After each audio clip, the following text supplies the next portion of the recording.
sou a Isabela. Eu sou a Flávia. E você caiu no Angu de Grilo.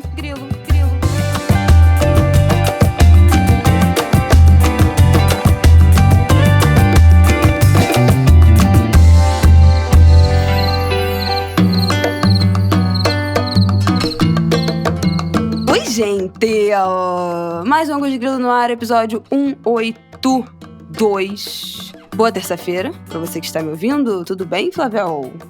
Tudo bem, tô exausta, porque o fim de semana foi de plantão. Toda segunda-feira. Ou porque trabalhou, ou porque exagerou, né, na dose de diversão. Mas eu tive bons encontros com amigas no fim de semana. Me fizeram bem. Olha aí, né? Na minha meta, né? De eu ia falar isso. Cuidar da saúde das amizades. Isso aí. Eu encontrei uma confraria na quinta, uma no sábado e uma no domingo. Gente, saí com Bárbara e Raquel na sabia. Quinta. No sábado tomei café da manhã com Mirelle, Sônia, Lucila e Fefê, que estava no Rio. E domingo foi um reencontro lindo, gente. Vou até rapidamente falar. Eu encontrei a Giane e a Simone, duas amigas que eu fiz na faculdade. Nós éramos da mesma turma. Eu não vi a Giane desde antes da pandemia, a gente ficou afastada esse tempo, embora se falando eventualmente por WhatsApp e tal, mas a gente não se encontrou. E a Simone, ela se mudou em 1993, primeiro para o Japão e depois para o Canadá. No início a gente trocava cartas, ela foi minha madrinha de casamento, inclusive, com teu pai. Denuncia a idade. No início a gente trocava carta, E depois ela saiu do Japão e foi pro Canadá. A gente se reencontrou em rede social e tal. Ela veio ao Brasil em 2006 e a gente não se encontrou. Voltou agora por umas questões familiares. E aí ontem a gente foi tomar café da manhã. E foi tão legal, porque foi primeiro que a gente fez um apanhado assim, da vida de nós três, né? Eu já sou avó, a Giane tem um filho da idade da Isabela, o Lucas tem 27 anos, a gente engravidou junto, a gente tem várias coincidências assim. E a Simone tem uma filha de 17 anos. E foi tão legal assim fazer essa viagem no tempo, sabe? E ao mesmo tempo, com o perdão da repetição das palavras, parecia que o tempo não passou, porque a gente estava completamente íntima ainda, né? Mais velhas, todas com mais de 50 anos, mas foi muito legal, foi muito amoroso. Olha aí, inspiração, Angulers, pra vocês também. Legal, assim. Reconectarem. Porque tem algumas pessoas, é engraçado, de vez em quando eu converso isso com Aidan e tal, tem algumas pessoas que fizeram parte do seu passado e que você reencontra e não tem rigorosamente nada a ver. Né? É verdade. Do ponto de vista de visão de mundo. Especialmente depois desses últimos anos. Político ideológico, de crenças, muitos rompimentos. E, puxa, essas duas amigas, foi muito bonito, assim, foi lindo. Arrasou. Então, viu? Fica aí. Tô cumprindo, hein? Tá cumprindo a atualização das metas do ano aqui, sendo cumpridas. Bom, vamos para os nossos assuntos desse ângulo de hoje. A gente vai começar o 182 falando da viagem do Lula para a China e para os Emirados. Finalmente aconteceu a viagem, né? Depois de ter sido adiada por causa de uma pneumonia. Depois a gente vai falar sobre o caso horroroso de racismo que aconteceu na última semana no Rio de Janeiro, do Max, um entregador de aplicativo que foi... Ai, gente, bom, todo mundo viu essa cena, né? Que foi agredido de uma forma, assim, horrorosa, cruel, covarde. E vamos falar sobre isso, as ações que foram tomadas a partir daí, falar um pouco sobre essa história de vaquinha, né? A reação, como é que foi a reação de algumas personalidades brancas a partir desse fato. Acho que tem pano pra manga pra gente desenrolar aí. E por último, vamos falar da Shein, Shein, chame como quiser. Esse bafafá. É Shein. Shein ela na moda, entendeu? She Inside, que era o nome antigo, antes do rebranding. Inside, achei que era In. Mas como oposição mas é a mesma coisa. Off. É. E aí, semana passada vocês devem ter visto que foi um bafafá de taxação, vai taxar, não vai taxar, vai taxar, não vai taxar. Ainda não tem a total clareza do que vai acontecer, mas tem 2 tópicos importantes pra gente falar sobre isso, que é concorrência desleal e a fraude nos envios dessas encomendas por parte da Shein. E eu acrescento esse debate sobre o amadurecimento do debate tributário. Tá? Papo cabeça, durou mas 5 minutos e 40 não seria segundos eu. o arcabouço fiscal. Bingo, Angulers! Vamos que vamos. Bom, vamos começar aí. O presidente Lula foi para a China, todo mundo viu, foi recebido com as criancinhas, sacudindo bandeirinhas, a música do Ivan Lins, teve tudo isso. Teve também Ivan Lins e Vitor Martins, tá? Por favor. E Vitor Martins. O professor Pasquale chamou atenção para esse fato de que, de modo geral, a gente destaca um compositor, normalmente o que canta, invisibiliza a autoria completa.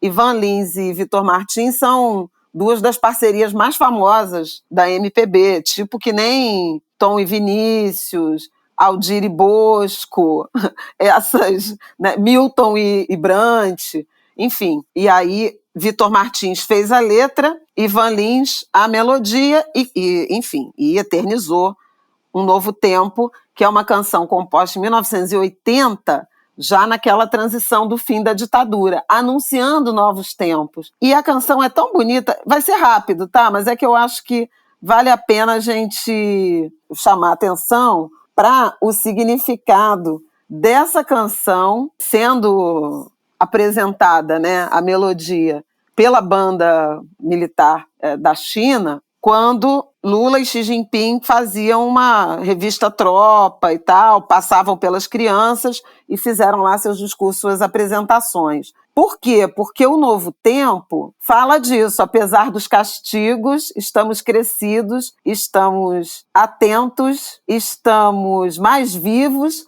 para nos socorrer. Para nos socorrer. Para nos socorrer. Não é legal? Para que nossa esperança seja mais que vingança, seja sempre um caminho que se deixa de herança. Recomendo que se ouçam os mais jovens, os angulers mais jovens, que ouçam essa canção, porque é uma música de reencontro com um momento de mais esperança. E aí, essa escolha tem tudo a ver com muitos dos discursos e do significado dessa ida do Lula, que foi recebido com muitas honrarias, né? Uma fonte minha no Itamaraty disse que o governo chinês ele solicita um conjunto de canções ao Ministério de Relações Exteriores, à representação diplomática, canções que poderiam fazer parte das apresentações, enfim, das cerimônias, e certamente a representação diplomática lá em Pequim, em Beijing, apresentou um rol, incluindo o Novo Tempo, e eles escolheram ou aceitaram usar essa canção. Então, assim, tudo é política. Em diplomacia, lógico, tudo é política, tudo é recado, tudo é mensagem, e essa música é linda. Num novo tempo, apesar dos perigos, a gente se encontra cantando na praça, fazendo pirraça pra sobreviver, pra sobreviver. Ai, meu Deus, eu não aguento. Karaokê. A gente tem que fazer um encontro anguler num karaokê, lá na Feira de São Cristóvão, hein? Quem topar, manda lá no nosso grupo do Telegram. Desculpa, gente, eu desafinei, mas eu não tô aquecida. Dada a introdução musical, né, aqui desse bloco, queria que você falasse um pouco, acho que não há motivo para a gente se alongar nesse tópico, mas era uma viagem importante de reaproximação, né, com a China depois desses últimos anos, e que teve algumas repercussões lá nos Emirados Árabes da história da guerra da Ucrânia. De novo, Lula falando naquele G20 pela paz, né, falando que a guerra já se estendeu por tempo demais. E o que esse encontro nos direcionou dessa parceria do Brasil com a China, que sempre foi muito positiva, né? Nos últimos anos teve esses tensionamentos, porque, enfim, um governo extremamente alinhado com o Trump nos Estados Unidos, que já tinha, né, suas questões, que já tem suas questões com a China, independente do governo, mas que tinham sido mais tensionadas ainda pelo Trump. O Brasil foi nessa onda e agora, de novo, as coisas se pacificando um pouco. Na verdade, a viagem à China, que depois teve um desdobramento nos Emirados Árabes Unidos, ela foi o vértice aí de um triângulo, né, de uma triangulação com parceiros muito tradicionais brasileiros a partir da posse do Lula, né? Talvez tenha sido o eixo, né, o lado mais forte, mais firme, mais visível, mais contundente da ideia. O Brasil voltou da diplomacia de Lula nesse terceiro mandato. Vamos lembrar que em janeiro, logo depois que assumiu, repetindo uma atitude lá de 2003, o Lula visitou a Argentina, né? Uhum. Argentina e Uruguai, numa sinalização da relevância do Mercosul, né? Ou de uma tentativa de retomada de aproximação com esses parceiros. O Uruguai, inclusive, que acelera uma assinatura de um acordo de livre comércio com a China, e que preocupa tanto a Argentina quanto o Brasil, porque tem uma tarifação especial, e aí a entrada de produtos chineses para Brasil e Argentina pelo Uruguai, né, sem tributação, pode significar uma perda de competitividade para a produção local. Então, o Lula foi muito também na tentativa de apagar um incêndio, de segurar o Uruguai nessa intenção de se abraçar com a China fora do Mercosul. Depois disso, Lula foi aos Estados Unidos. Estados Unidos são o segundo maior parceiro comercial do Brasil, mas com quem o Brasil tem déficit comercial. O Brasil importa mais do que exporta para os Estados Unidos. A agenda com Biden, que foi boa, né, foi muito na direção da defesa da democracia. O Brasil tinha acabado de viver a experiência do golpe tentado, né, no 8 de janeiro, nos moldes do que os Estados Unidos sofreram, né, em 6 de janeiro de 2021, né? De 2021, 21, quando... Eu acho 21. Que a eleição foi 2020. 21. Isso. Pouco antes de o Biden assumir, ainda no final do governo Trump, com o Trump incitando a, inclusive, investigações nessa direção. Também lá, mais de centenas de pessoas foram presas, né? Lá houve, inclusive, 5 mortos, né? Coisa que não aconteceu, felizmente, no Brasil. Acho que foram 5, confirma aí para mim, Bela. No Capitólio, mas houve vítimas fatais. Bom, também nos Estados Unidos, além da agenda de defesa da democracia, e a gente destaca, né, sublinha a adesão, né, o reconhecimento rápido dos Estados Unidos ao resultado da eleição brasileira, já naquela noite, né, entre 31 de Falamos outubro, isso né? aqui. Exatamente. Então, uma agenda foi de defesa da democracia, outra agenda, a questão do enfrentamento à emergência climática, da transição energética, de investimentos nessa área. O Biden deu uma sinalização de que os Estados Unidos poderiam integrar o Fundo Amazônia, aquele que é formado por países europeus, né, para projetos de enfrentamento ao desmatamento, que foi bloqueado no governo Bolsonaro. Mas, quando o representante do governo dele veio ao Brasil, na sequência, o dinheiro seriam 50 milhões de dólares, uma peanuts, né? Como diz o Guga, 2 mil avos do que já se destinou, por exemplo, para a guerra ou para algumas outras parcerias, aproximações dos Estados Unidos com países do mundo. E até hoje isso não rolou. Aí, terceiro estágio, né, dessa triangulação, dessa tríade, né, de reaproximação com velhos parceiros. A China. Primeira coisa que eu acho importante a gente mencionar, e eu já disse que tudo em diplomacia, né, em diplomacia internacional tem significado, foi a rapidez com que tanto o Brasil buscou remarcar a agenda de visita, né, quanto a rapidez com que a China aceitou e marcou. Eu acho que isso é super importante. A viagem seria na última semana de março, né? O Lula teve o diagnóstico da pneumonia, acabou por orientação médica não viajando, e num tempo recorde essa agenda foi remarcada. Lula seria o primeiro chefe de Estado a ser recebido por Xi Jinping depois da confirmação desse novo mandato dele, né? Mas a viagem precisou ser adiada por conta da condição de saúde do Lula. O Macron, o presidente francês, esteve na China antes, né, na primeira semana de abril, mas, de fato, foi uma imensa deferência, né, ao Brasil a China ter marcado tão rapidamente e ter organizado uma viagem tão pomposa, né, de recepção à delegação brasileira. Junto com Lula foram quase 40 parlamentares, meia dúzia de governadores, entre eles o da Bahia e o do Ceará, e Helder Barbalho do Pará, sempre presente, né?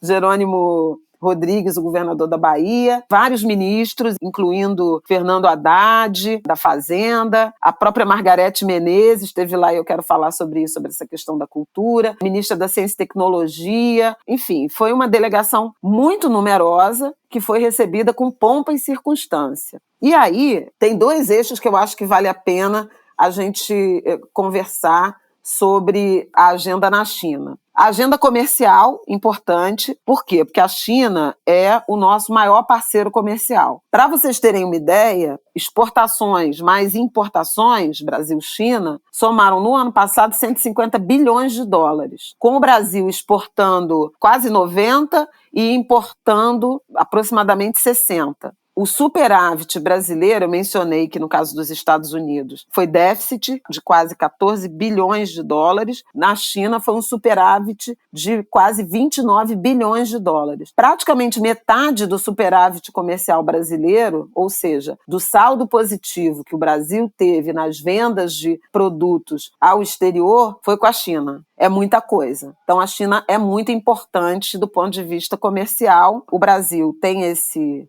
desempenho muito satisfatório do ponto de vista das exportações, mas que essa pauta está muito concentrada em itens básicos. Soja, minério de ferro, petróleo bruto, carne bovina, celulose, são os principais itens da pauta, sendo que soja, minério e petróleo bruto soma praticamente 2/3, entendeu, das exportações. E uma intenção dessa reaproximação com a China foi firmar parcerias, acordos na direção de ampliar as exportações do Brasil para a China de itens manufaturados. A gente essencialmente compra produtos industrializados, eletrônicos, tecnologia, equipamentos, derivados, eventualmente, né, de petróleo, as bugigangas todas que a gente sabe que vem, né, bens leves, né, não duráveis, mas a gente não exporta produtos que a gente chama de maior valor agregado, produto que já foi industrializado. Então, digamos, em vez de exportar o minério em pelotas, em pedaços, exportar o aço, né? Porque, obviamente, já passou por um beneficiamento e vale muito mais. Então, muita da intenção do governo brasileiro e dos empresários era passar a negociar em outros termos que permitam que o Brasil se livre um pouco dessa vocação de exportador de commodities, de bens primários, e investir mais nos manufaturados. Além disso, atração de investimentos. Então, foram assinados acordos em variadas áreas, no valor de 50 bilhões de reais, que envolvem principalmente investimentos chineses no Brasil.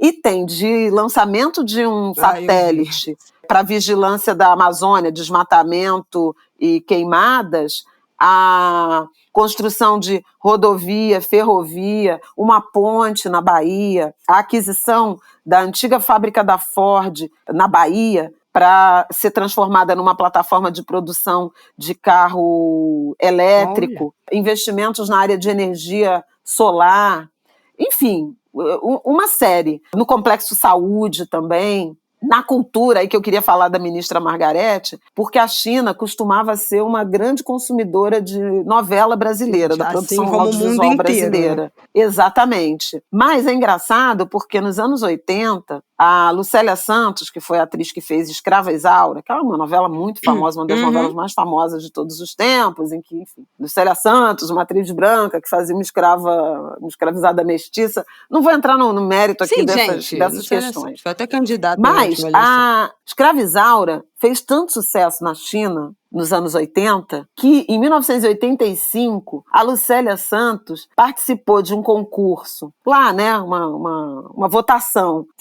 da melhor atriz daquele ano na China, e ela ganhou com 300 milhões de votos. Em 1985 já tinham 300 milhões de pessoas na China. Em 1900... votantes! Não, eleitores de um concurso cultural.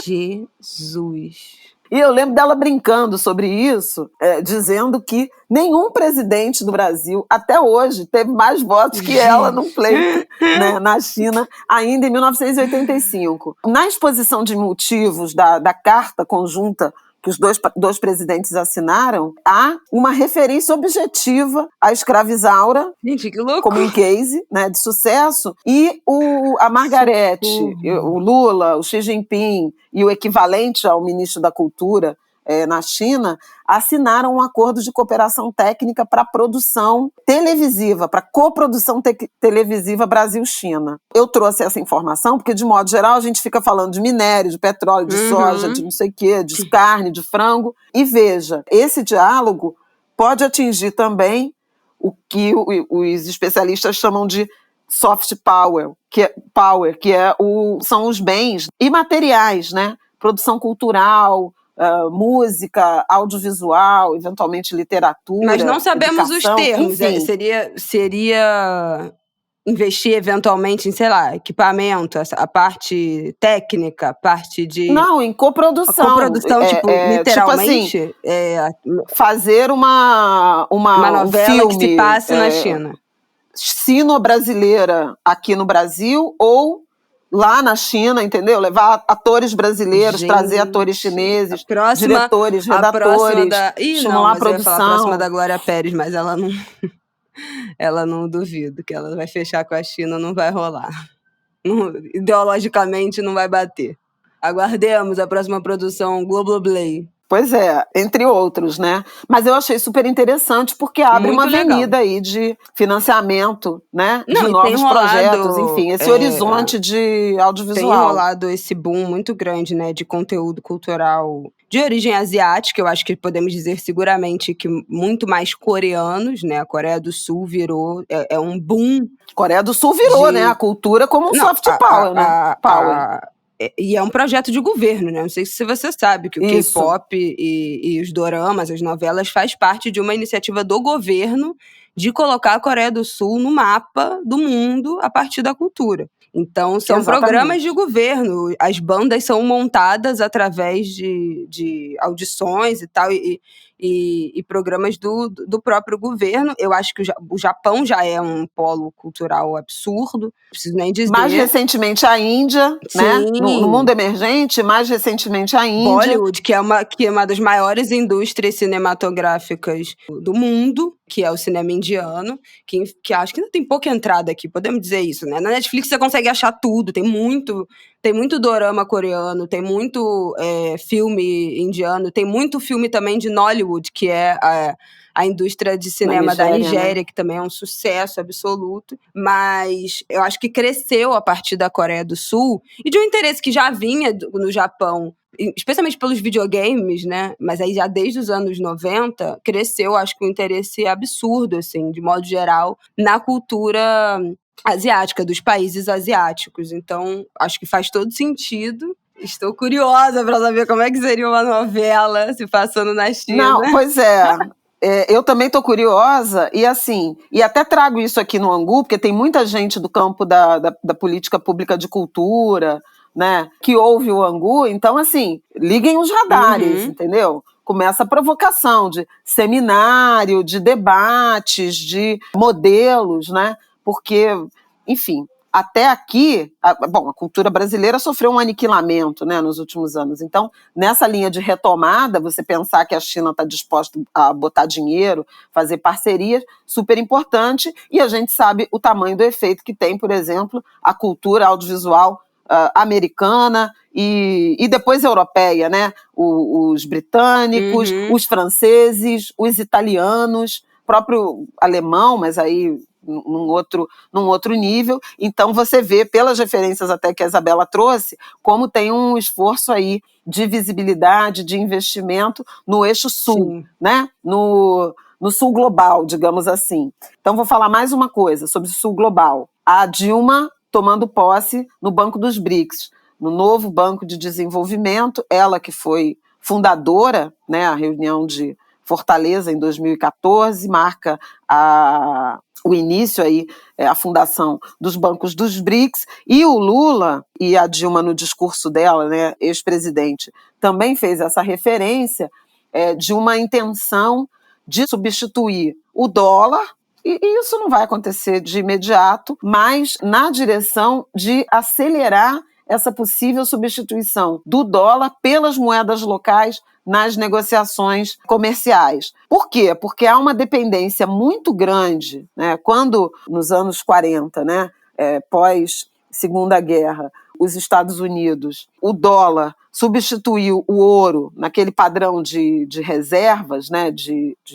garantias, digamos assim, para as negociações, para o comércio global. Muitos países que têm, eventualmente, dificuldades de acessar dólares têm muitos problemas econômicos, né, e dificuldades de se relacionar, de promover o seu comércio exterior por problemas de acesso à moeda americana.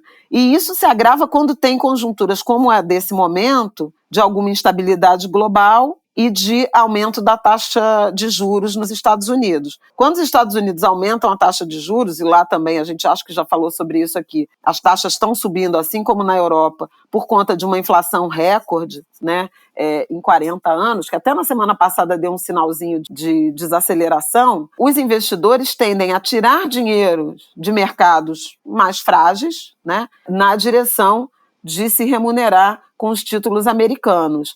Isso provoca saída de dólares de países ou, para não sair, você ou aumenta juros ou você vê o dólar se valorizando. E, obviamente, em países que estão com algum ciclo econômico problemático, por exemplo, a Argentina não consegue assumir toda a sua, digamos assim, um potencial mais amplo de participação no comércio internacional porque não consegue ter dólares para viabilizar essas transações. Então, isso na prática significa o quê? Por exemplo, a Argentina e o Brasil vão fazer um acordo, qualquer contrato de exportação e importação, isso é cotado em dólar, não é cotado nem em real, nem em peso. Nem e peso, aí a ideia, e aí todo mundo perde no câmbio, né? Nessa. Mais ou menos entre isso. Entre aspas aí, dada a minha licença poética, tem uma perda aí de algum, enfim, referencial, porque você converte e reconverte, né? Você vai para uma moeda e volta para outra. E mais do que converte e reconverte, você precisa adquirir, né, para viabilizar, para fechar uma operação, uma moeda que você não controla a emissão dela, que Sim. você não é o detentor dela. Então você tem de novo, né, uma triangulação. E por que isso é uma coisa tão absurda de meu Deus, isso... Toda vez que falam não é absurdo, disso, mas é difícil de você viabilizar, porque assim, se você tem uma moeda conversível internacional, óbvio que é mais fácil. Todo mundo pega a sua moeda, transforma em dólar, transforma nessa moeda conversível e você pode negociar com quem você quiser, mandar para cá, mandar para lá, você faz... óbvio que, de modo geral, né, sei lá, para eventualmente algumas parcerias menores ou lidando com a quantidade, tipo, sei lá, o Brasil exporta, vamos supor, para 190 países. Tem muitos desses países que são muito pequenos, é um valor muito pequeno. Aí tudo bem fazer em dólar. Agora, se é um grande parceiro comercial, tipo, sei lá, Argentina, qual o problema? Tá um do lado do outro, tem uma relação íntima, por que já não é em peso real, gente? Então, isso aqui é interessante. Que bom que você trouxe essa visão, porque ela se assemelha muito à minha, mas essa ideia é sempre muito atacada e ridicularizada por aquelas mais mesmas fácil. pessoas que monopolizam o debate econômico, porque acham que você não pode falar nada do dólar. E veja, eu não estou aqui dizendo que Lula errou ou acertou, estou querendo discutir a ideia. Né? Errou ou acertou ao mencionar o dólar, porque o Lula disse, eu durmo e acordo pensando por que escolheram o dólar como moeda. Enfim, é um jeito Lula e eu acho que assim, de tudo se bem, comunicar. não deveria também ser alguma outra moeda. Não, então agora vamos trocar tudo para euro. Não, agora troca tudo para o que é o acordo do país. Então com a Argentina vai ser peso real, com a China vai ser... Isso não tá denominado, mas assim, eu acho importante. Nossa, eu acho tão mais Lula, prático. Quando foi... Não, tudo bem, eu entendo por que inventaram isso em outro momento, porque, né, sei lá, no momento dos anos... A Argentina como tá agora, as pessoas... No pós-segunda guerra, tudo... gente, no pós-segunda guerra, os Estados Unidos, né, emergiram como... Não, e os outros países também e todos os acordos, os pactos vivendo a hiperinflação, dali, né? Como é a Argentina hoje, né? Que as pessoas fazem de tudo para trocar o próprio dinheiro, para ter reserva em dólar, para ter alguma segurança, porque o dinheiro desvaloriza, não vale nada. Aqui no Brasil também, como era nos anos de hiperinflação, todo mundo, tudo grande se negociava em dólar, né? Acho que até o telefone, não era? Que linha de telefone que comprava em dólar, sei lá, tem alguma lembrança de você falando alguma coisa nesse sentido. Mas tudo bem, a gente consegue entender quando é um cenário catastrófico de hiperinflação, as pessoas se segurarem seus bens, suas maiores transações numa moeda que seja mais estável, porque um dia um negócio vale na Argentina, né, que a gente até mandou essa mensagem no Angu, a inflação anual da Argentina fechou na maior desde 1991, na semana passada. Isso, passou de 104% ao ano de inflação. Então é isso, um dia você dorme, seu dinheiro vale uma coisa, no dia seguinte vale outra coisa. Eu até entendo você se resguardar no dólar. Mas agora que tem moedas estáveis, o real com a estabilidade que tem, por que a gente não pode negociar com o nosso real? Glorioso real. Essa pergunta que o Lula... Essa pergunta que o Lula se faz, mas eu só queria adicionar mais um elemento nesse seu questionamento, que foram os avanços tecnológicos, né, inclusive da indústria financeira, ao longo de todas essas décadas, né? Você pensar nos anos 40, nos anos 50, que é viável, né? Você criar mecanismos de conversão, né, para negociação moeda a moeda, sem ter o que a gente tem hoje, a digitalização e a velocidade das transações, né? Exatamente. Sabe, a gente tem Pix, né? Poxa, eu lembro quando eu era adolescente, nas raras vezes que o meu pai me mandava dinheiro, tinha que ir ao banco, né? Ele ligava lá, mandei uma ordem de pagamento, eu ia na boca do caixa, levava documento, não sei o quê, carimbo, entendeu? Então, assim, obviamente que as condições tecnológicas, né, seja da indústria mesmo financeira, dos sistemas, seja de comunicação, né, a velocidade de comunicação viabiliza isso. Até já deixo uma dica aqui, quem quiser assistir a série, eu acho que eu já falei dela, do Bernard Madoff, que está na Netflix, que foi um grande escândalo financeiro lá de 2008, você vê que na origem das fraudes que ele desenvolve tem a ver com ser papel e não ser transação online em tempo real, né? Eles manipulavam o formulário, sei lá, quase rasurando, preenchendo o formulário, imprimindo, incluindo, enfim, mas aí a gente está desviando. Então, assim, quando o Lula foi à Argentina, ele já tinha falado de uma moeda comum com a Argentina, ou com o Mercosul, ou com o BRICS. E, de novo, ele, com a China, fez a mesma referência. Por que a gente não pode negociar em moedas locais? E isso pode fazer sentido daqui a um tempo, se você pensar que a China é o maior parceiro comercial do Brasil, 150 bilhões de dólares, né, em transações que demandam o dólar. Então, assim, e não essas moedas locais. Então, Dilma também saiu com um mandato para ver em que medida o Banco dos BRICS pode participar desse debate.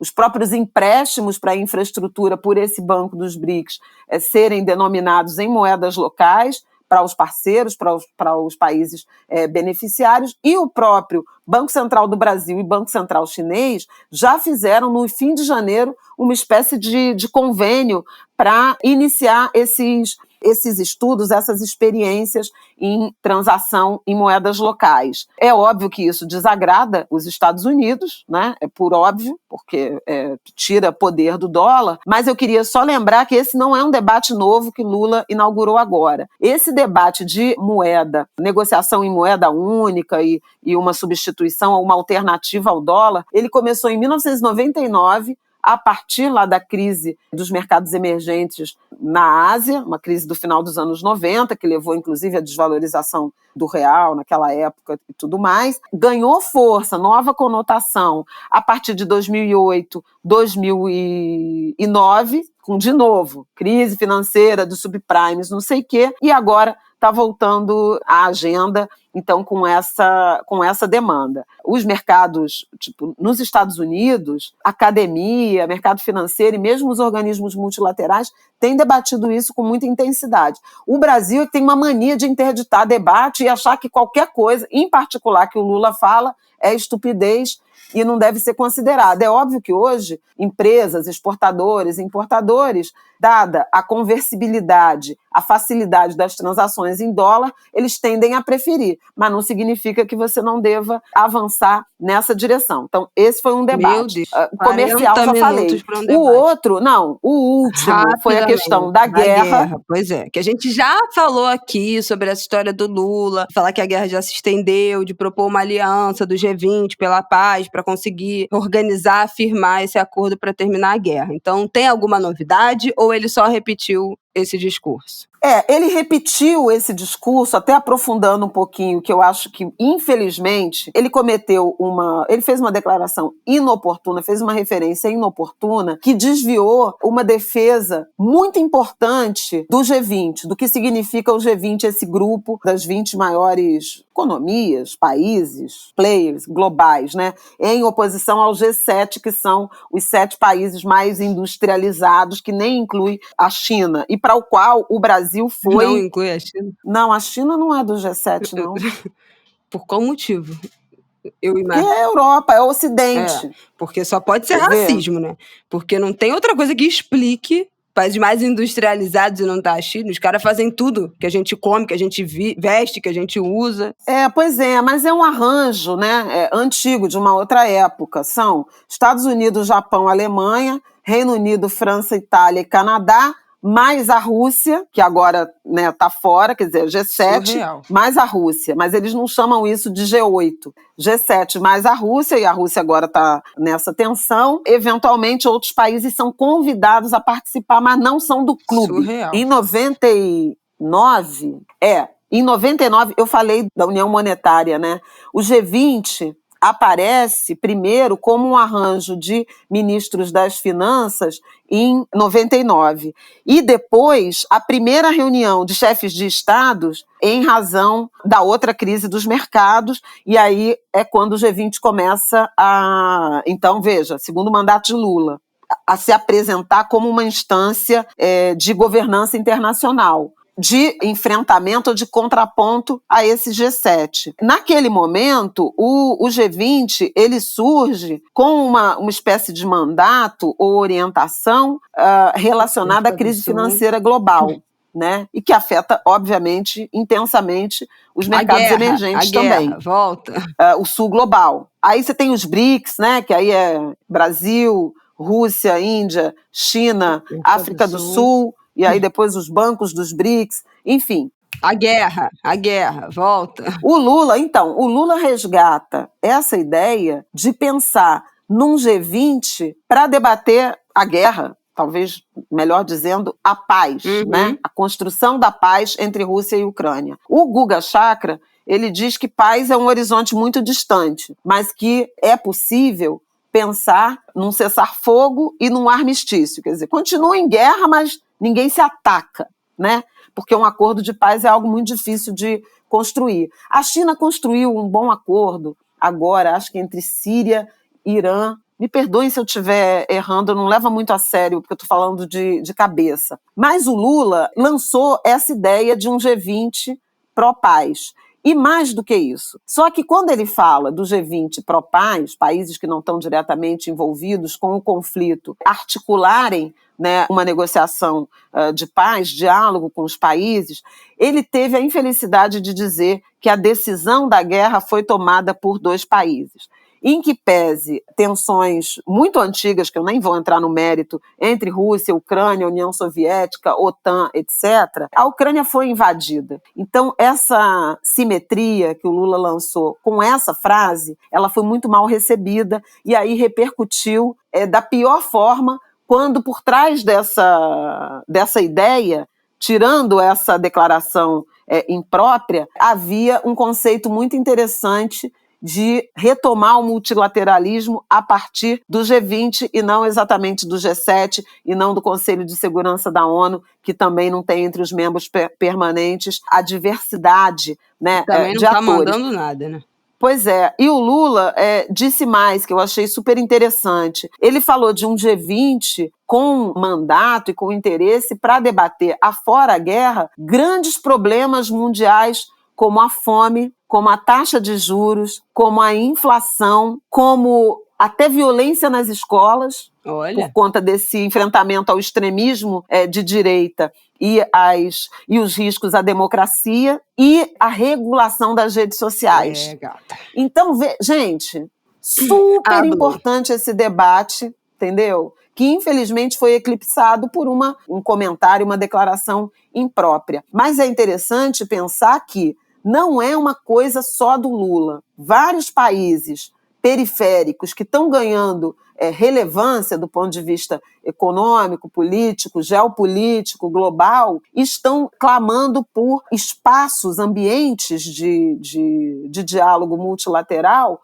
mais amplos, mais alargados, que não aqueles que só dizem respeito aos Estados Unidos, à Europa e, eventualmente, a uma Rússia em outros tempos, né? Então, acho que esse é um debate importante. Saiu uma reportagem na The Economist na semana passada falando de um conjunto de países, mais de uma centena de países, que não querem ter lado, não são aliados cegos, né? Aliados, digamos assim, quase dogmáticos dos Estados Unidos, ou da Rússia, ou da Europa, querem estar em diálogo pragmático com vários países e participando das decisões. O Brasil foi mencionado, referenciado como uma dessas nações, e aí foi super interessante. Infelizmente, eu quis trazer isso para o Angu, porque infelizmente o debate aqui está muito centrado em que o Lula errou ao criar essa simetria entre Ucrânia e Rússia, afinal de contas a Ucrânia foi invadida em sua soberania. Só para a gente, para os Angulers, ajudar um pouco a pensar um horizonte mais amplo de debates e de representações globais. O clima também é outro tema. Voltando para o mapa, propondo discussões, propondo arranjos internacionais. Meu Deus, que coisa, né? Como é que a gente E aí a mesma coisa foi na reunião dos Emirados Árabes. Aliás, essa declaração... Pelo amor de Deus, mas a gente precisa mudar de assunto. Não, decisão de guerra tomada por 2 países, o Lula falou nos Emirados Árabes Unidos, onde houve também a assinatura de 12 bilhões equivalente a 12 bilhões de reais em acordos envolvendo parcerias, principalmente em relação ao clima. Por fim, tanto na declaração conjunta com o governo da China, quanto com o sheik, né, dos Emirados Árabes Unidos, houve referência a enfrentamento à emergência climática. Então, o clima está realmente na agenda e o Brasil recuperando esse protagonismo, e objetivos do desenvolvimento sustentáveis da ONU, que são aquelas 17 metas, né, incluindo a erradicação da pobreza e da fome, e que uma agenda que foi muito prejudicada durante a pandemia. Então, assim, super interessante assim, a viagem, o saldo, o debate que pode ser decorrente dessa tour do Brasil, né, do Lula, pelo mundo, e, enfim, vai desagradar a muitos, mas eu acho que o debate está posto. É isso. Bom, vamos, pelo amor de Deus, para os nossos próximos assuntos. Socorro. Segundo bloco, vamos que vamos.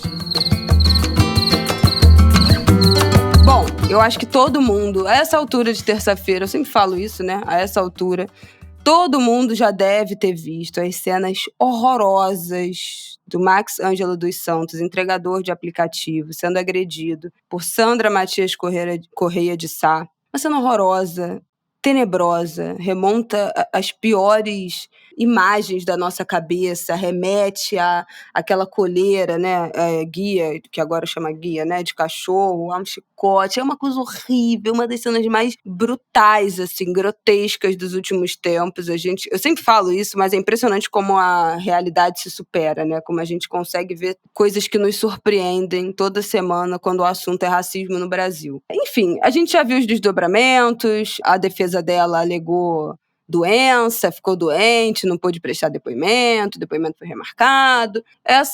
Esse mesmo trâmite de sempre, a gente teve também que ver cenas. Teve que ver porque, enfim, a mídia também não poupa dessa espetacularização, né, da qual eu não concordo, né, daquela cena da mãe do Max acolhendo ele, abraçando ele, falando para ele ficar de cabeça erguida. A matéria de ontem no Fantástico botou um monte de criança, né, enteado, filho dele, menor de idade, para chorar na televisão, uma coisa que eu, enfim, vocês devem saber a minha opinião, o quanto eu odeio esse tipo de uso, especialmente de menor de idade, para gerar sensibilização, como se o assunto já não fosse horrível o suficiente, né, então tem que expor uma criança a reviver esse sofrimento. Eu acho um absurdo, fiquei revoltada com isso ontem. Por isso que eu não vejo televisão, mas meu marido vê, então eu não tenho muito o que fazer. E aí eu acho que tem 2 pontos. O primeiro ponto, que eu vi muita gente falando, criticando, comentando dos últimos dias, foi uma criação de uma vaquinha virtual. Essa iniciativa partiu do apresentador do Luciano Huck e do ator João Vicente. Então eles resolveram fazer essa vaquinha para... Não tem nenhuma justificativa direta, eu tô aqui com a vaquinha aberta, não tem nenhum objetivo...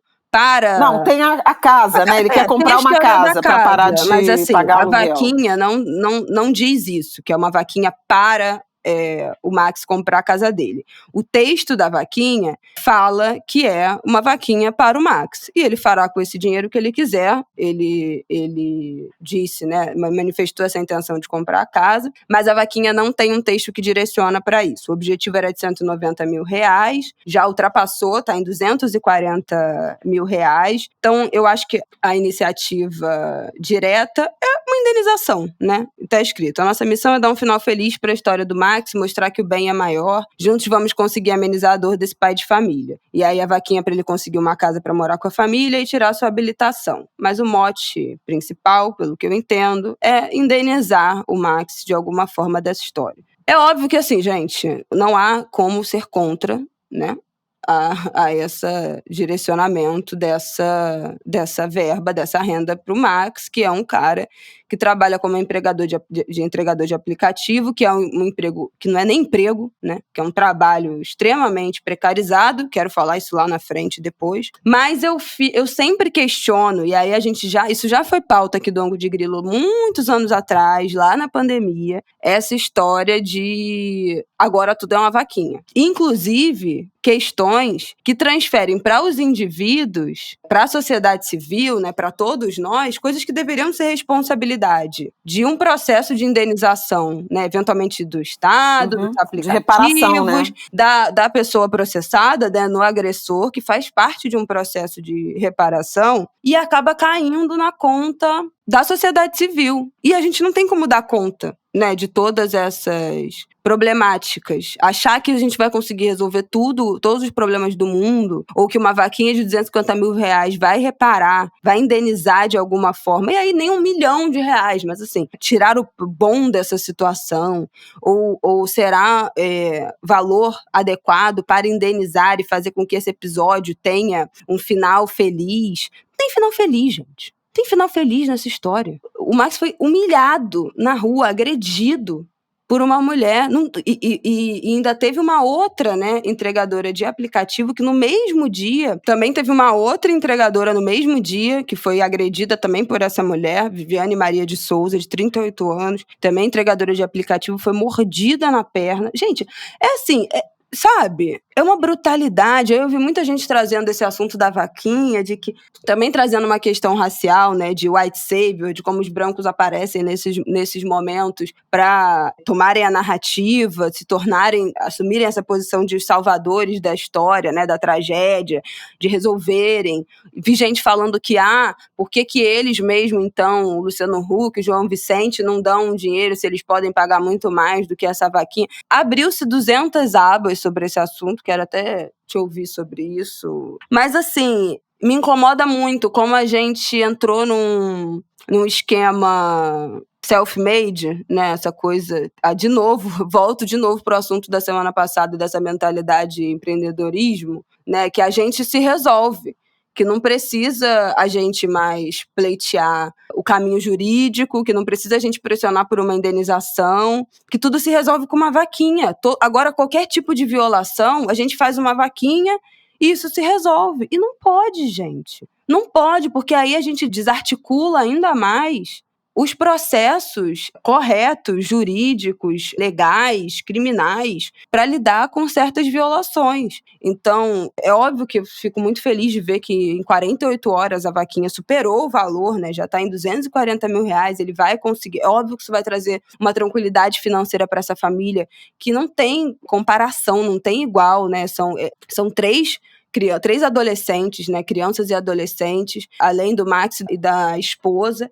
E isso traz uma qualidade de vida, uma segurança de vida para essa família, que é óbvio que isso é importante, é óbvio que isso é prioridade, né? Eventualmente condições dele cuidar da saúde mental, do que vai se desdobrar desse episódio tão cruel que ele sofreu, né? Ter capacidade de parar de trabalhar eventualmente um pouco, por um tempo, se dar um tempo para, enfim, botar a vida no lugar, reorganizar a vida, se cuidar depois desse episódio tão violento. Mas a gente não pode, aí eu me preocupo muito com a forma que a gente está usando essas vaquinhas para resolver problemas que são do Estado, que são das empresas, que são de agressores, né? Como isso está caindo na conta da sociedade civil e não deveria, unicamente. Eu queria muito trazer essa reflexão sob a ótica da branquitude, né? Do papel dos brancos. E eu vi alguns pontos de vista, né, que foram expressados a partir dessa iniciativa da vaquinha envolvendo João Vicente e o Luciano, que são, enfim, alguns dizendo, que bom que Luciano, João Vicente tomaram a iniciativa ativa, né, de criar essa vaquinha, porque por trás disso está contida uma consciência maior da responsabilidade, do tamanho da brutalidade desse crime e da responsabilidade de a sociedade reagir a esse tipo de crime. No próprio texto do Luciano Huck, no que ele posta, divulgando a vaquinha no Instagram, tá escrito: para que os racistas, para dar ainda mais visibilidade a esse e tantos outros casos, para que os racistas saibam que toda ação terá reação,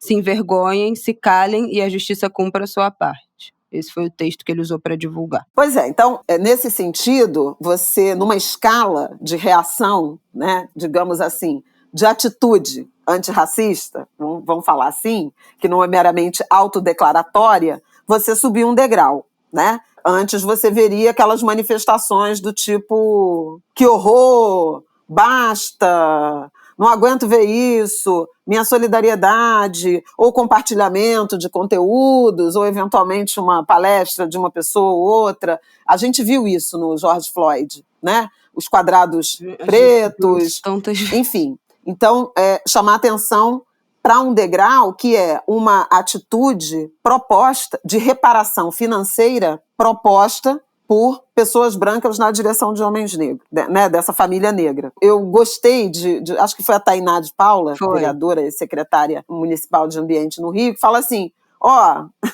isso aqui tem uma coisa nova e eu achei interessante essa abordagem. Por outro lado, vou fazer um contraponto. Tem o Salvador Branco. Aparece essa figura de um cara que é bacana e que vai lá tentar resolver o problema desse indivíduo. Então, repara que o Max, E eu queria também falar amorosamente da mãe dele, da dona Adriana, que fez uma fala tão forte, tão comovente, tão potente na porta da delegacia. Aquele gesto, levanta a cabeça, Max, ele alcança todos nós, todas nós em algum momento, e esse sermão da Mãe Preta, né, ele é absolutamente, ele atravessa as nossas existências.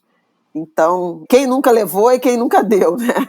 Que mulher preta que nunca levou, que filho preto que nunca levou, que mãe preta que nunca deu. Um sermão carregado daquela dignidade, aquilo me emocionou profundamente. Fecho o parêntese da dona Adriana para trazer o seguinte: construir uma reparação financeira a partir da violência sofrida, né, por esse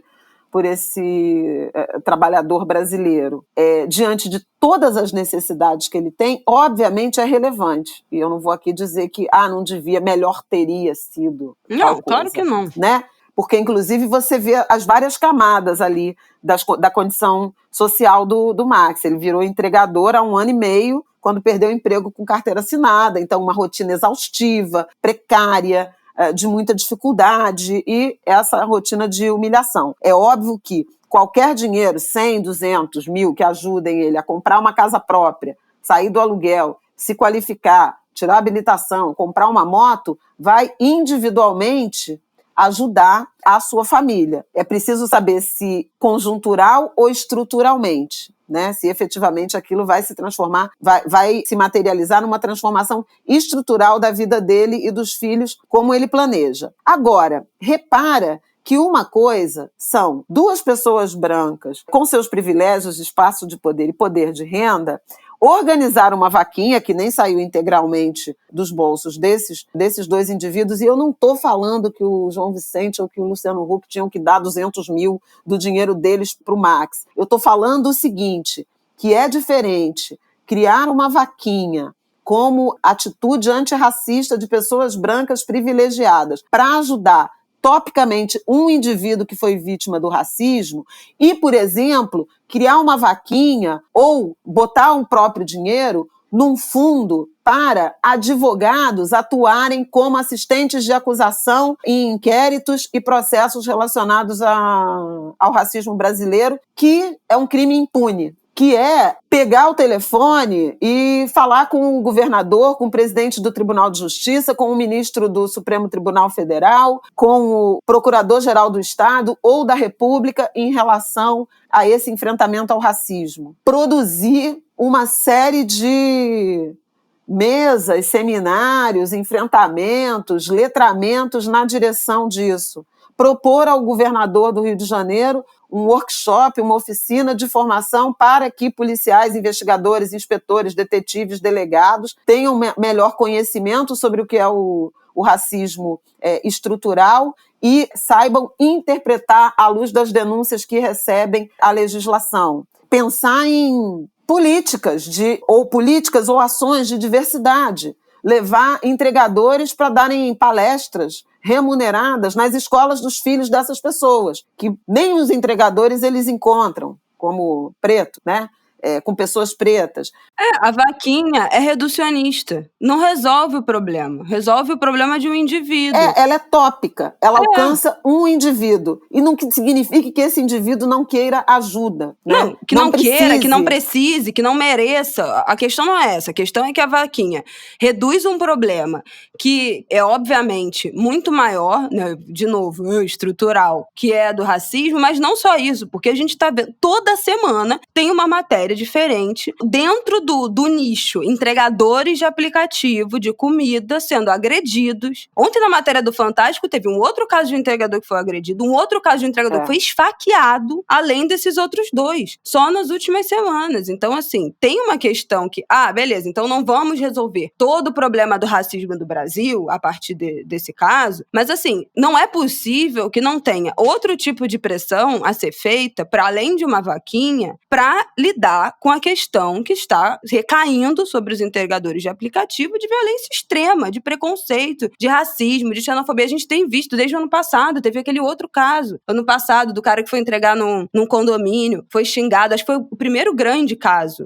Eu nem me lembro exatamente onde é que era, porque já faz tanto tempo, mas assim, a gente sistematicamente, nas últimas semanas, nos últimos meses, tem visto isso. E aí tem outras questões se a gente está falando de entregador. Tem que pressionar essas empresas. Não dá para ter esse regime de trabalho que não tem segurança nenhuma de trabalho, que não tem resguardo nenhum. Quanto tempo a gente não está falando disso?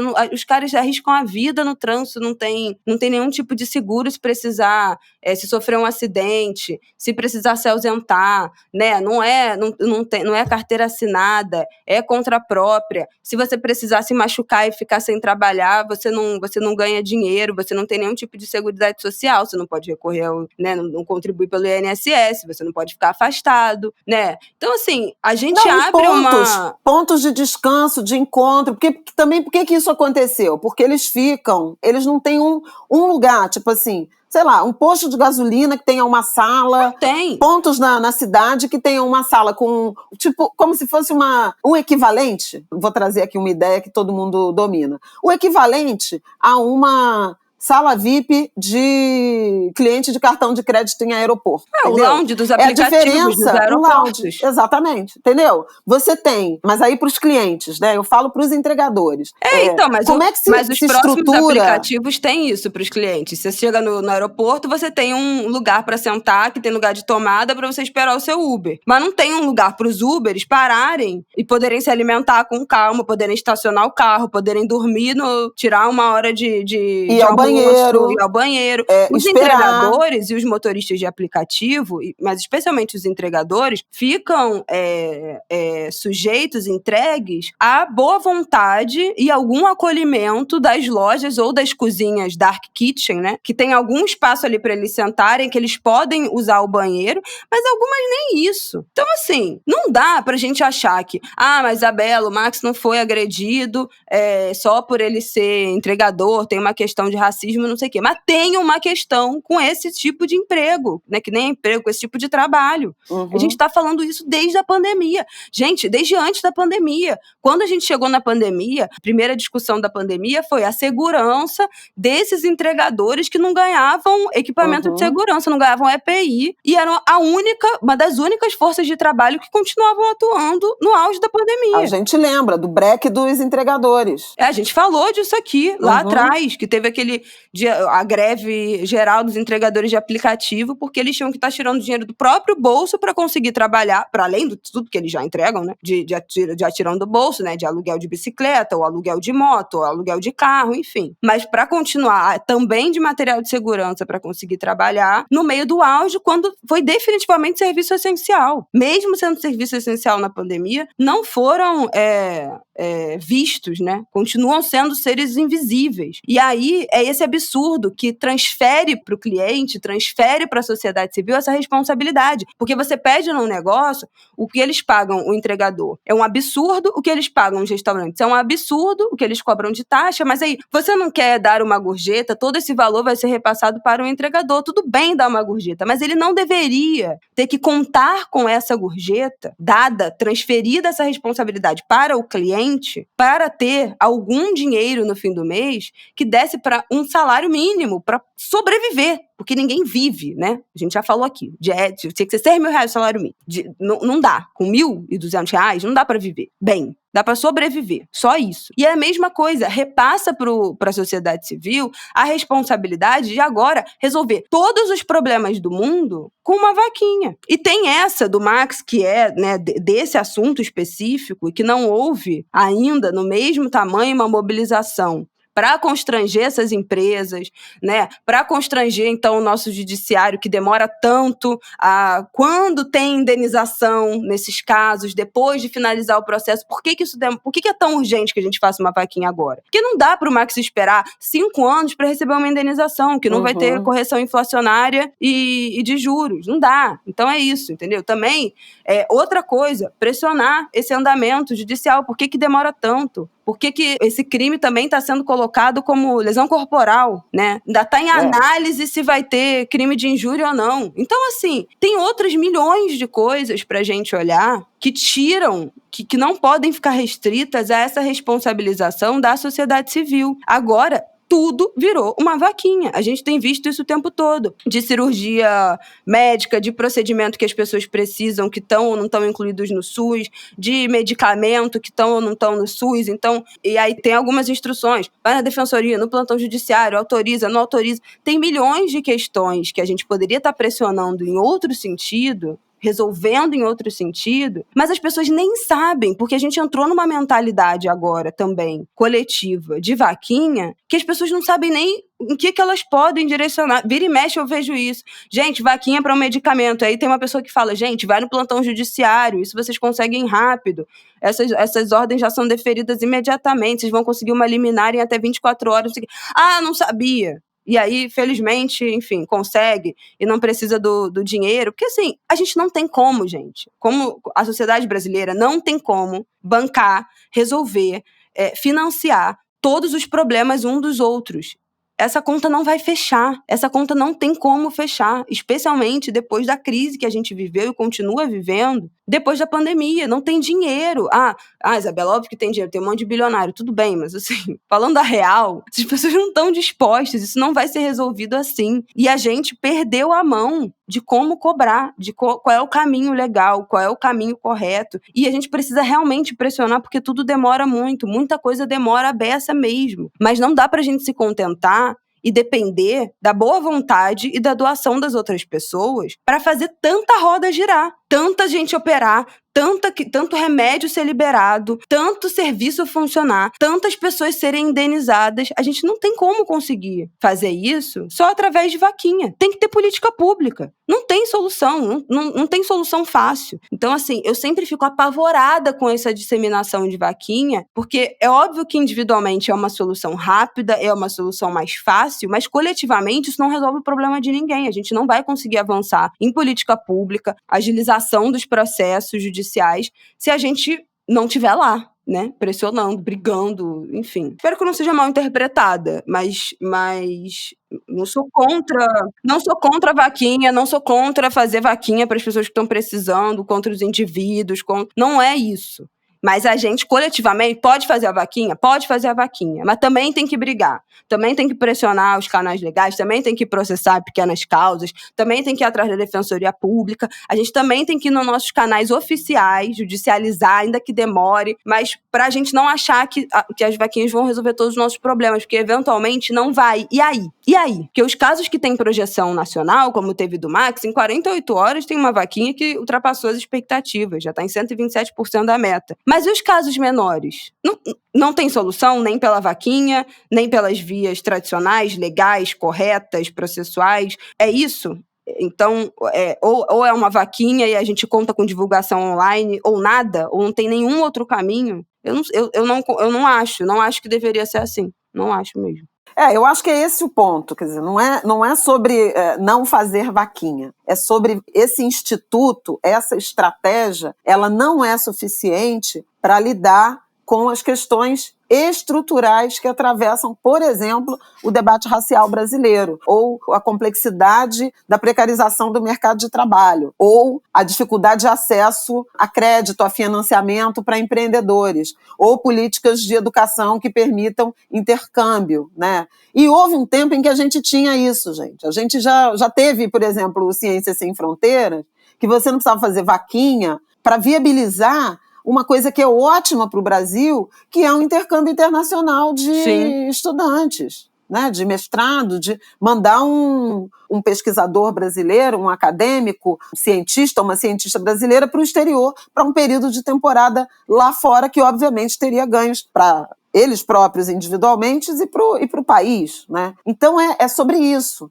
A gente já teve, tem muita vaquinha de casa também, né? A gente já teve um Minha Casa Minha Vida. Pois eu ia falar isso. Habitação, transferência de renda, acesso a crédito, empreendedorismo, acesso a mercado. E, nesse caso específico, o próprio enfrentamento a uma impunidade estrutural, né? Que precisa ser enfrentada, seja com a forma como esses inquéritos são conduzidos, essas denúncias são efetuadas, esses julgamentos se concluem, e o próprio caminho ainda mais árduo da reparação por dano moral, né, da reparação financeira das pessoas vítimas dessas violências. Então, assim, é um pouco isso, não é pessoal e não é só um debate sobre reflexão, é uma reflexão sobre ações, atitudes, no caso específico, antirracistas, tópicas ou estrutural, né? Individuais ou coletivas. Só não pode ser só tópica, só não pode ser só do indivíduo, senão a gente não caminha para lugar nenhum. Agora, pode ser as duas coisas. Pode ser uma vaquinha para o Max e um financiamento de um fundo, como minha mãe falou, dos advogados. Tá tudo certo serem as duas coisas combinadas. Não precisa desonerar o indivíduo para onerar apenas o coletivo, que é essa figura, né, disforme, não sabemos quem será, e tal. Não, as duas coisas, mas precisa ser as duas coisas, senão a gente não avança enquanto sociedade. Bom, vamos para o nosso último, pelo amor de Deus, tópico? Vamos, não senti muita convicção nesse teu vamos, não. Não, é isso mesmo, Então, tá. A última coisa que eu falaria, que eu já falei antes, mas de novo, essas evidências, né, da deterioração das relações raciais, do racismo dessas pessoas, do racismo descarado, despudorado, que subverte as relações de gênero, né? Porque o caso dessa mulher, dessa Sandra, né? Aliás, uma mulher que, em tese, né, uma cidadã de bem, mas que já tinha passagens pela polícia por várias outras denúncias, além de injúria, roubo de luz, lesão corporal, agressão, lesão corporal, etc. Ameaça. Pois é, mas assim, o quanto isso me impressiona, porque a gente teve o caso da deputada Carla Zambelli, né, que correu de arma em punho atrás do Luan Araújo, um homem negro, né, um jovem negro, e agora, de novo, essa mulher pegar a guia do cachorro, ela ser encorajada, né, a certeza de supremacia racial, né, o quanto ela foi capaz de anular até uma desigualdade de gênero que é conhecida. Mulheres não batem em homens, né? Ela correria atrás de um homem branco, né? Essa reflexão, essa nuance do racismo. E ainda, para terminar nessa questão da atitude antirracista que eu mencionei, dos degraus, né, que eu mencionei inicialmente, me chamou a atenção o fato de o condomínio ter encaminhado, a administração do condomínio ter encaminhado à proprietária do apartamento onde mora a racista, o pedido para que ela deixe o endereço. Isso é uma novidade também para mim. Um coletivo dizendo assim, não é bem-vinda pelo racismo que cometeu. Bem, acho que é digna de nota. Acompanhar. Digna de nota. Vamos acompanhar. Bom, vamos lá para o nosso próximo tópico. Gente, pra finalizar, que esse episódio... Enfim, toda vez, né, eu falo assim, né? Pra finalizar, que esse episódio já ficou gigante. Não tem... Toda semana a mesma coisa. Mas eu acho que a gente precisa falar da Shein, dentro da polêmica da semana passada. Vai taxar, não vai taxar? É $50, não é? Ainda não tem muita clareza do que... A comunicação do governo foi péssima na semana passada. Então, isso já é uma coisa que a gente vai ter que falar aqui. Cá entre nós, pelo amor de Deus. Mas, assim, o que nós temos de informação? Ainda, concretamente, nada. Que ainda vai precisar da medida provisória, que vai trazer aí as informações corretas de como é que vai ser essa reorganização aí de taxação, de receita, de encomenda que vem do exterior e tal. Quais são os 2 principais tópicos em discussão nessa história da Shein? A primeira, que a empresa frauda o envio das encomendas, das compras. Por quê? Essa isenção que a gente conhece de $50, né, que você compra no exterior... Não individualiza, não. As empresas, né? Não é só essa, né? Mas tô falando desse caso especial, porque... Né, não, mas porque daqui a pouco a gente vai ser acusado de estar... gente... Fale com os meus advogados. Não fala não. Obrigada. Das empresas, mas em particular da semana passada, que foi o assunto da semana passada da Shein. Por quê? Essa isenção de $50 de compra no exterior é uma isenção de pessoa, de envio, né, de encomenda do exterior, é uma isenção de pessoa física para pessoa física. Então, isso se dá como? Tem muitas pessoas que trabalham, inclusive, com isso. Como é o nome desse negócio? Não sei. Dropshipping. Dropshipping. O que é dropshipping? É o redirecionamento de compras. Então, por exemplo, eu compro uma coisa no AliExpress ou na Amazon dos Estados Unidos, mando para uma empresa de dropshipping e essa empresa vai tirar da embalagem, recondicionar em outra embalagem e enviar isso para mim, de pessoa física para pessoa física, para burlar. Bom, é burlar, né? Não tem... Bom, é isso, né? A taxação do que seria de você comprar de empresa para entregar aqui. Porque essa isenção é para pessoa física. Se você compra de alguma empresa para entregar aqui, não importa se você comprou R$5, R$20, $5, $200, você corre risco de ser taxado. Você entra ali na amostragem de ser taxado. Pode passar? Pode passar? Não pode passar? Mas assim, você não tem isenção. Você pode ser taxado se você cair ali na malha fina. A pessoa física, para a pessoa física, tem a isenção até $50. Isso não é um problema. Por exemplo, eu estou nos Estados Unidos, linda e plena, mando uma encomenda para minha mãe. Ah, mãe, toma aqui, comprei para você, lembrei de você. Toma. Ela não vai pagar taxa se for até $50. Por isso, porque seria um presente, né? Isso. Um presente. Tanto que eles chamam de remessas e não exatamente de compras. Entendi, de compra. Só que remessa, qual é a questão? Pessoa física, pessoa física. Várias empresas, tanto empresas de dropshipping que fazem isso, né? Quanto a Shein, que é em questão, fazem o redirecionamento como se fosse pessoa física para uma compra que foi feita dentro de uma pessoa jurídica, né? De uma empresa. Então, você compra da Shein, você recebe a conta falando que foi a Flávia Ol de Pequim que está me enviando este presente. E não que quem está me enviando esse presente é a Shein CNPJ 123 de Oliveira 4. Então, compra que deveria ser devidamente tributada. Exatamente. Então, tem uma questão que é... Gente, isso não é segredo pra ninguém. Quando a Shein começou, todo mundo falava isso. O AliExpress já estava taxando mais e a grande questão foi, ela não taxa porque ela manda como pessoa física. Todo mundo sabe disso. Não é uma questão. Só que isso é ilegal. Queria dizer, dar essa notícia, que não pode.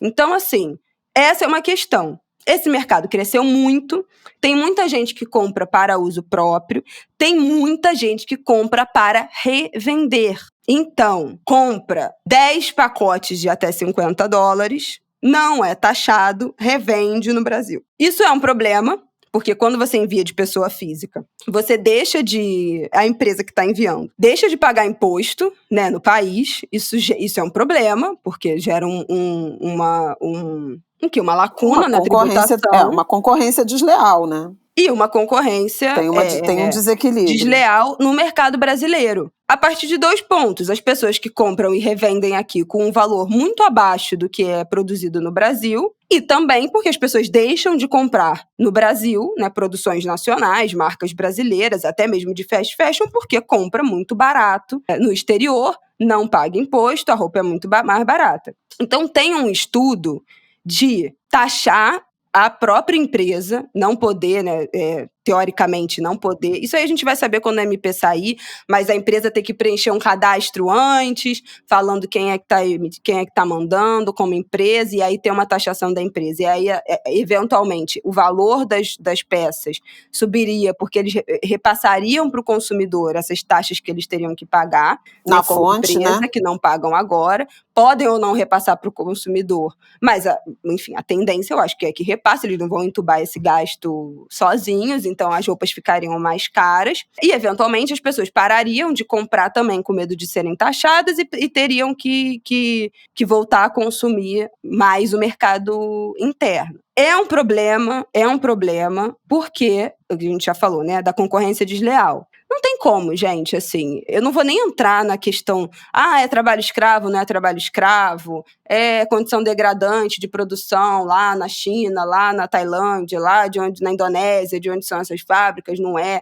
Não vou nem entrar nesse mérito, porque a gente isso já é amplamente debatido, e a gente não tem também como afirmar categoricamente, porque assim, também tem uma questão que é, tudo que é produzido na China é trabalho escravo. Não é verdade. Então, assim, a gente pode questionar se as roupas qual é a origem dessas roupas, a gente não sabe, qual é a origem dessas fábricas, a gente não sabe, em que condições foi produzida, a gente não sabe, como é que essa remuneração, que em geral é uma remuneração por peça de roupa, o que é muito errado, porque isso faz com que as pessoas trabalhem jornadas exaustivas para conseguir fazer algum dinheiro, quando deveriam ser remuneradas pela jornada de trabalho, né, independente da produção, uma pressão por produtividade que é muito maior e adoecedora. Mas, independente disso, é uma concorrência desleal com a moda nacional, e eu não estou nem falando de, os nossos pequenos ateliês de moda, as marcas de slow fashion, até das fast fashion brasileira, né, C&A, Renner, Líder eu nem sei se tem, nossa, fui longe agora. Mas com as marcas, enfim, até a própria Riachuelo, as marcas nacionais que estão empregando gente no Brasil. A gente não tem como ignorar isso, né? Porque, assim, tudo bem, você pode questionar o valor da peça, você pode falar que a C&A e Renner não tem mais roupa barata como tinha antigamente, né? O que também é uma distorção, porque a inflação aumentou, o valor das coisas aumentou, pandemia, tudo aumentou, né? Tem essas questões também, né? Tem que ter uma remuneração também adequada para essa cadeia, né? Se a gente quer que as pessoas sejam remuneradas adequadamente, as costureiras, se a gente quer que o tecido seja de fonte responsável, não vai custar R$10.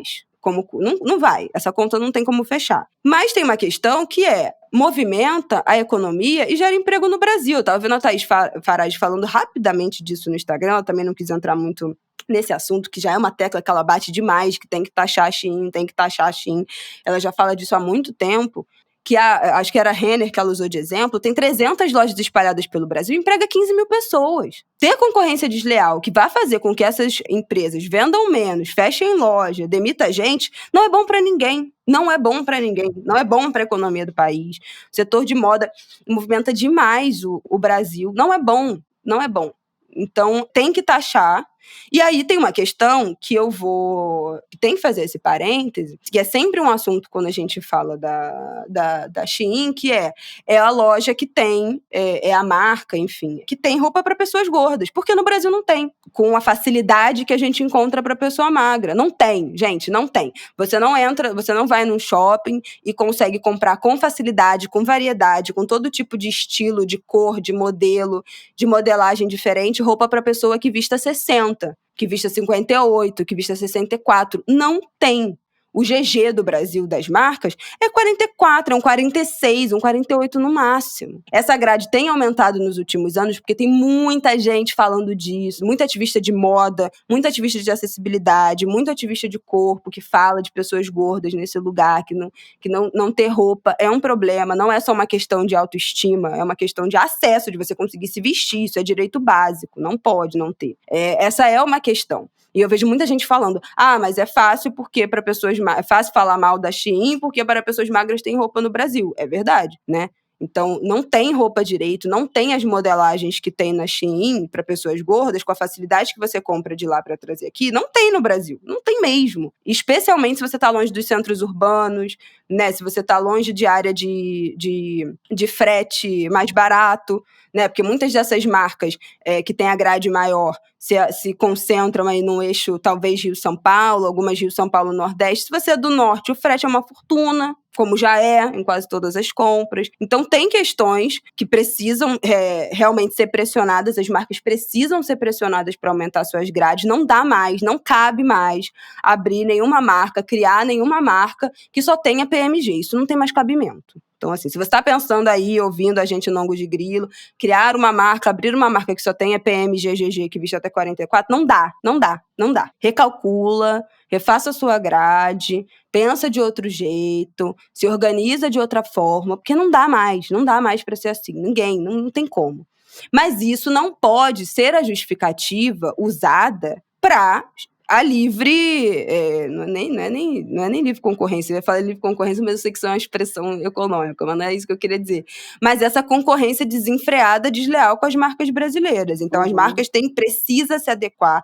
Não tem uma tabela, uma padronagem de numeração no Brasil. Isso é uma coisa que as pessoas da moda falam e sentem muita falta, né? O 44 de uma marca é um tamanho, de outra marca é outro tamanho. Um 44 veste 44, um outro 44 veste 40. Não tem uma padronagem de tamanho no Brasil. Isso é um problema para as marcas também conseguirem se adequar a essa numeração e abarcar melhor os corpos. Mas a gente não pode, a partir disso, achar que tudo bem, então, essa concorrência desleal, eles fraudarem o envio da compra e eclipsarem a indústria de moda brasileira. Aí não pode.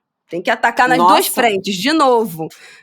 Mais um bloco tem que atacar nas duas frentes. E tem mais um último parêntese para eu encerrar essa minha contribuição nesse assunto. Gente, vocês viram como ela tá falante? Eu hablo. Se me deixar, eu hablo. Não, é porque assim, eu também, dentro desse debate da Shein, eu vi muita gente fazendo esse parêntese, né, que realmente tem as pessoas que são gordas não conseguem achar roupa legal, diferente, estilosa, com a mesma variedade que acha na Shein, não consegue achar no Brasil. Mas também a gente justificar somente, parece que o público da Shein são só pessoas gordas, o que não é verdade. E tem também puxada pela rede social, que é o que eu quero falar, pelo TikTok, pelo Instagram, tem uma onda de consumo de roupa desenfreado. Toda semana tem criador de conteúdo, e aí que arrasta a sua multidão, toda semana olha que eu comprei minhas novas compras da Shein, que são 3 blusinhas brancas de alcinha, meia dúzia de shortinho, sabe assim?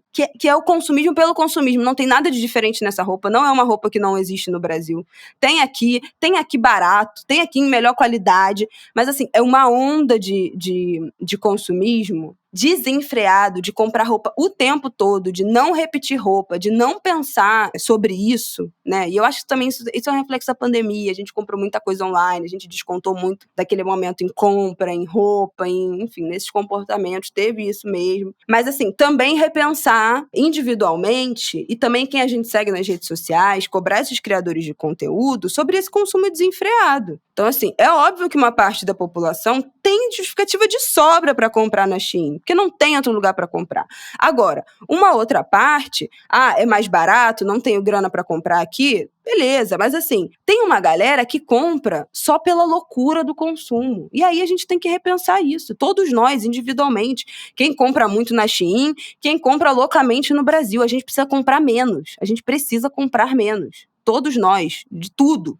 Em todos os âmbitos da nossa vida, a gente precisa consumir menos. Não tem como mais, gente. Não está cabendo mais esses nossos delírios de consumo. É uma coisa enlouquecedora. Então, também repensar individualmente essa nossa gana por comprar, eu acho que também é importante. Por que a gente está tão revoltado de não poder comprar uma blusinha branca por R$15, que vem do outro lado do mundo, se a gente tem blusinha branca aqui no Brasil que custa 20 por que isso te revolta tanto, entendeu? Compra daqui, compra ali, vai na promoção, pega a promoção 3x1, 3x2, em vários sites você vai talvez conseguir a mesma roupa pelo mesmo preço e de alguma forma voltar essa cadeia de novo para o nacional. Então, tem muita coisa para a gente repensar dessa história, tanto de comportamento coletivo quanto individual, e dá muito, muito pano para manga. Nossa Senhora, eu vou até rest my case, porque assim, são várias complexidades. Eu tinha sugerido essa pauta para falar dessa questão da tributação, não, da decisão de política tributária, como enfrentamento, por exemplo, a crimes, como regulação mesmo de consumo, como um convite à reflexão, como prioridades, como escolhas, né? Ao longo do governo Bolsonaro, eu falei várias vezes de como algumas decisões, do ponto de vista tributário daquele governo, refletiam decisões políticas de proteger determinados grupos e deixar outros na chuva. E a gasolina, quando se tirou o ICMS dos governadores, né, dos governos dos estados, para reduzir o ICMS e a gasolina diminuir de preço, tinha a ver com privilegiar quem tem carro, quem abastece com gasolina quem ainda está rendido, dependente desse modelo rodoviário e de combustíveis fósseis, que aquece o planeta, que tem consequências ambientais, ou em vez de privilegiar, por exemplo, o diesel e o transporte público coletivo, uma malha ferroviária que faz mais sentido do que um país todo se movendo, o PIB inteiro se movendo por caminhões. Enfim, e recentemente o novo governo reonerou, em parte, a gasolina, pensando nessa lógica, inclusive, de não faz sentido um governo que se diz defensor do clima, empenhado nessa transição energética, desonerar a gasolina em detrimento de fontes mais limpas. Então, aí, nesse sentido, o aumento de imposto da gasolina foi maior do que o imposto do etanol, porque é um combustível renovável. Esse tipo de decisão. Quando você pensa na questão da Shein, ou da Shein, desse modelo de enfrentamento, de usar a tributação para enfrentar sonegação, contrabando, elisão fiscal, evasão fiscal, como queiram chamar, e o Haddad falou, o ministro Haddad falou em contrabando, não queremos, a gente tem que pensar se a gente quer dar para os produtores brasileiros, para a economia brasileira, condições de concorrência equilibradas, né, de isonomia na concorrência, ou se a gente vai ser o país que prefere, em vez de pagar imposto, comprar mercadoria roubada, negociar contrabando ou se vestir à luz de exploração do trabalho dos nossos irmãos estrangeiros, de condições de violações de direitos humanos, de legislação trabalhista, de trabalho digno, de comércio justo. Tem essa discussão contida. Né? O governo operou muito mal do ponto de vista da comunicação, mas eu acho que como a gente vai começar, eu queria trazer esse tema como sendo assim, a nossa introdução a um debate que vai se intensificar no Brasil e no Angu sobre reforma tributária. Porque esses desdobramentos... Esse é o assunto que vai introduzir. A gente está falando disso há 1 mês e meio. Não, de introdução sobre um debate mais consistente em relação a quem tem que pagar imposto e quem não tem. Sim. Entendeu? Como é que você faz para cobrar menos imposto de todo mundo ou mais imposto de alguns?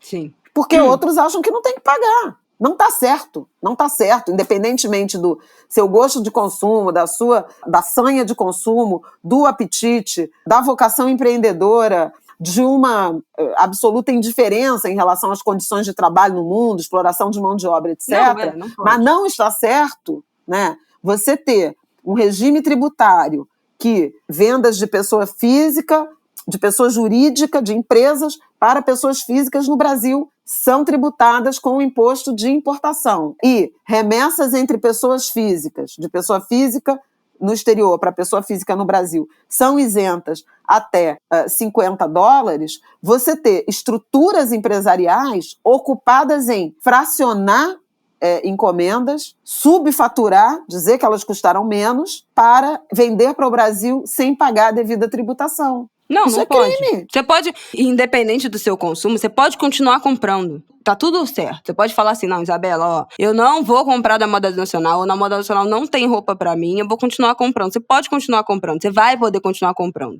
Só que, eventualmente, o valor vai aumentar um pouco, se a empresa repassar para os consumidores, você vai correr o risco de ser taxado. E aí, gente, enfim, não tem o que fazer, né? Eu não sei se tem muito o que fazer. A gente tem que assumir os nossos BOs, as nossas decisões. A gente falou aqui outro dia, quando eu falei do negócio do... Quando é que eu falei isso?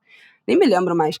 Que eu falei do aeroporto área restrita, que eu fui taxada já. Comprei um vinil de uma empresa alemã, chegou aqui, eu fui taxada num valor... o dobro do preço, tive que pagar o dobro de taxa, mas eu queria muito, eu paguei, não tem o que fazer. Então, assim, agora, não pode taxar? Eu não concordo, eu acho que tem que taxar. E aí a gente está sujeito a esse tipo de rastreio, de cair nessa malha fina aí por amostragem. Mas eu não acho difícil de enxergar qual é a questão, né? Tipo, dando o último exemplo pra gente encerrar, inclusive porque eu tenho que malhar, eu tenho meu horário com o meu personal. Mas assim, vamos supor, eu quero abrir uma marca pequena de roupa. Como é que eu faço isso aqui no Brasil? Eu vou comprar o tecido lá no Saara, ou sei lá, na 25 de março, ou no Brás, vou comprar o tecido, vou contratar uma costureira, vou pagar essa costureira para ela fazer a roupa que eu vou vender, e aí eu vou vender para o meu cliente, vou enviar essa roupa, não sei o quê, pelo correio, pagar o correio, nananana. Tá.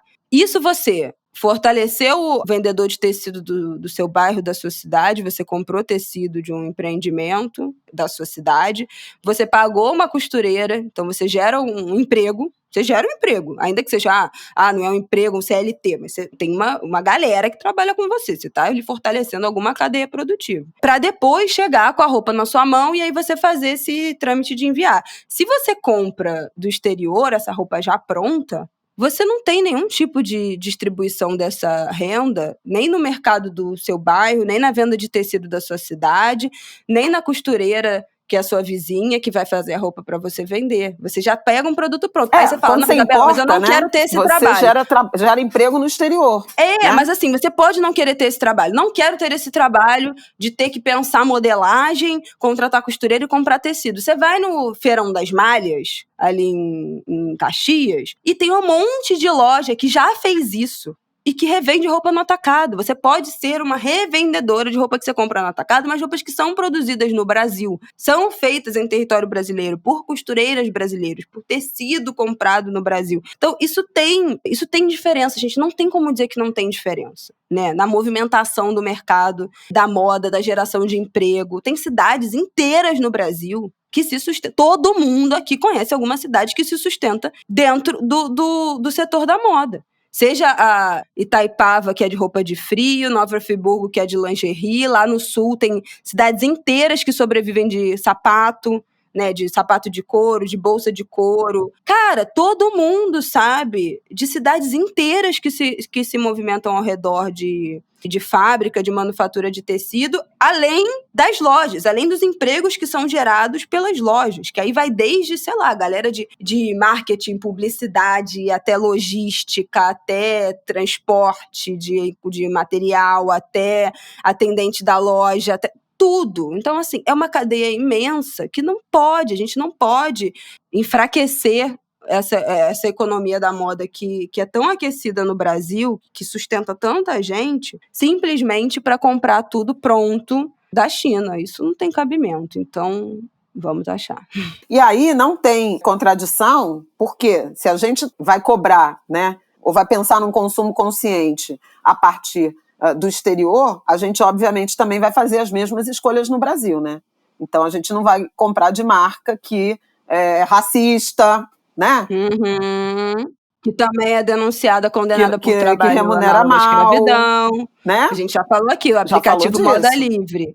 Aplicativo Moda Livre do Repórter Brasil, que dá a situação das marcas de moda que já foram denunciadas, condenadas por trabalho análogo à escravidão. Então também tem isso, tá? Não é carta branca para comprar de qualquer lugar, aqui também não, porque tem muita marca com muitos problemas. Então um pouco, né, para a gente terminar, é um pouco essa reflexão sobre a qualidade do consumo, né, e sobre a relevância da tributação nas políticas públicas, nas decisões políticas, nas decisões de governo. Então, o que é mais ou menos importante para você e o que está pautando as decisões do governo a partir, inclusive, de pleitos do empresariado. E só uma coisa engraçada que eu contei na Globo News e vou contar aqui, vários desses pacotes chegavam no nome do... Menina, eu não entendi isso. Do Jack Chan, para botar um nome de pessoa física. Como se ele estivesse enviando? Como ele fosse o vendedor de... Ai, gente, pelo amor de Deus. É surreal. É muita cara de pau. Então não, é isso, eu acho que... É pra brincar com a cara do nosso país. É um deboche, além de sonegar... Então vai ser taxado, tá debochando da gente, vai ser taxado. além de... Segura esse lacre. Além de sonegar, debocha, né? Não pode. Não pode, não pode, não pode, não pode. Gente, tchau, tá? Pelo amor de Deus. Episódio gigantesco, falamos, hablamos. Mais um excelente ângulo de grilo. Quem concorda, respira. Edição de colecionador, episódio 182. Falamos de tudo. Olha, de geopolítica mundial, economia, política internacional, sistema tributário, padrão ouro e dólar, racismo, white savior, moeda. Cara, desculpa, isso você só encontra no Angu de Grilo. Não tem. Se tiver um outro podcast que tu encontra isso aqui, tu pode falar, mas eu sei que não vai ter. Não tem igual. O white savior é maravilhoso. Falamos de tudo aqui, gente. Pelo amor de Deus. Chega, tô cansada de falar. Tchau, Flaviol. Um beijo. Te amo. Beijo, até terça-feira que vem. Bom final de semana. Bom feriado pra vocês. Dia Tiradentes, São Jorge. Uma boa Salve feijoada de São Jorge pra todo mundo. Divirtam-se, tenham seus momentos de fé.